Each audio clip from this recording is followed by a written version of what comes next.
Assalamualaikum warahmatullahi wabarakatuh. Saya Cecep, saya akan melakukan presentasi hasil dari diskusi kelompok, yaitu tentang terapi komplementer hipertensi, yang dimana anggotanya sebagai berikut. Sini akan melakukan pembahas tentang yang pertama adalah pendahuluan, terus hasil resume, dan kesimpulan. Yang pertama ada pendahuluan. Kita akan membaca tentang hipertensi. Hipertensi esensial merupakan masalah kesehatan global yang memengaruhi sekitar 1,13 miliar orang pada tahun 2015 dan jumlah ini diperkirakan mencapai 1,56 miliar pada tahun 2025. Sebagai pembunuh diam-diam, hipertensi tidak menunjukkan gejala atau bermanifestasi hanya sebagai sakit kepala ringan atau pusing kepada kebanyakan pasien, tetapi merupakan faktor risiko utama untuk spektrum penyakit vaskular termasuk aterosklerosis, klasifikasi vaskular, dan pembentukan plak yang pada akhirnya mengarah pada kehidupan. Lanjut kepada terapi komplementer hipertensi, yaitu penata laksanaan rutin hipertensi meliputi obat antihipertensi dan modifikasi gaya hidup, misalnya latihan fisik dan penyesuaian pola makan. Meskipun kemanjuran perawatan ini sudah mapan, banyak tantangan tetap ada. Efek samping seperti palpitasi, kelelahan, penambahan berat badan, dan hiperkalemia. Oleh karena itu, terapi komplementer dengan keunggulan dalam efikasi, keamanan, dan kepraktisan diperlukan untuk mengoptimalkan pengelolaan hipertensi. Moxibusi, intervensi pengobatan tradisional Cina yang mengobati penyakit dengan stimulasi panas moksa langsung atau tidak langsung dari titik akupuntur secara luas diterapkan sebagai pengobatan untuk hipertensi di Cina. Hasil resume, semua jenis moxibusi yang menggunakan moksa sebagai bahan bakar kecuali moxibusi invasif memenuhi syarat. Tidak ada pembatasan jenis obat antihipertensi yang digunakan. Bahasa dan status publikasi juga tidak dibatasi.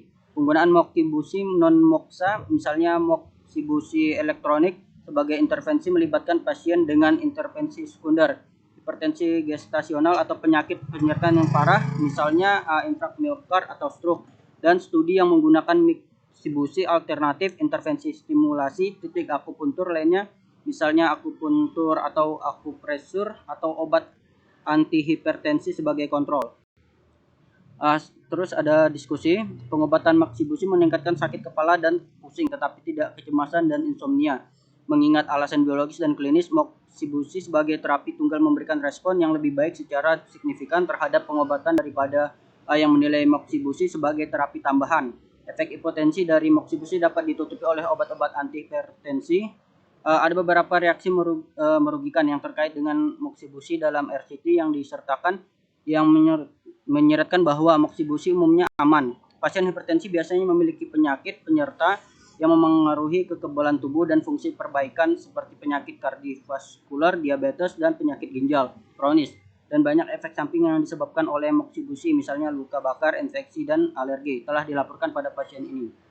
Lanjutan respon terhadap pengobatan yang dinilai sesuai dengan kriteria yang ditentukan dalam pedoman penelitian klinis obat-obatan Cina baru, ditemukan bahwa pasien yang menjalani moxibusi atau moxibusi plus obat antihipertensi mengalami penurunan SBP dan DBP yang signifikan secara statistik dibandingkan dengan mereka yang menjalani intervensi gaya hidup atau obat antihipertensi yang didukung oleh hasil penilaian. Hal ini juga menunjukkan bahwa efek hipotensi pada SBP lebih baik pada pasien usia lanjut dibandingkan dengan pada pasien yang lebih muda, yang mungkin terkait dengan tekanan darah dasar yang lebih tinggi dari pasien usia lanjut. Kesimpulan dari pembahasan ini adalah moxibusi sebagai terapi tunggal atau terapi tambahan untuk obat antihipertensi mungkin memiliki efek hipotensi menurut buku saat ini, tetapi kualitas bukti ini dibatasi oleh risiko, bias, dan heterogenitas di acara RCT yang disertakan. RCT yang dirancang dengan baik dan studi dunia nyata sampel besar diperlukan untuk memvalidasi kemajuran antihipertensi moxibusi dan mengevaluasi hasil jangka panjangnya. Mungkin sekian dari kelompok kami. Terima kasih.